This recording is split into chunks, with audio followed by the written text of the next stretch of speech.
What is Vision360 ACS? Auto Configuration Server. So a little bit of background I think is necessary here to explain what this product or what part of the product does. Service providers have historically had a really big expense that they didn't have a lot of control over, and was a real problem in that a customer would often call with problems about their Wi-Fi network. So the service provider was providing data to the home, and then the customer would go in and configure a Wi-Fi network, and now suddenly they can't get on the Wi-Fi network, they can't get a friend on it, it's not working, they don't necessarily know if they have access to the internet. The only solution available to the service provider was to roll a truck, which is really expensive.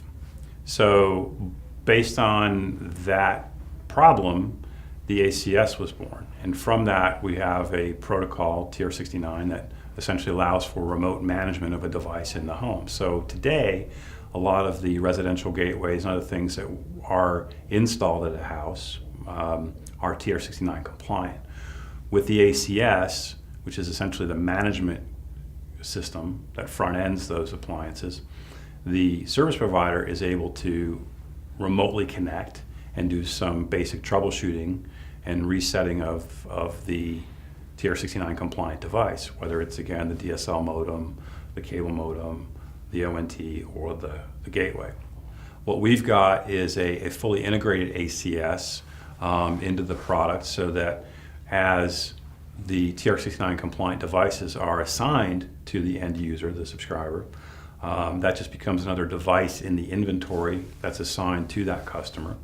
And what's really cool there is that with a simple mouse click, the CSR can go from the view of the device list into the actual ACS console view and run those basic tests and validate that, what the state of that device is and the connectivity, and make the changes that are necessary if in fact any are required at that time.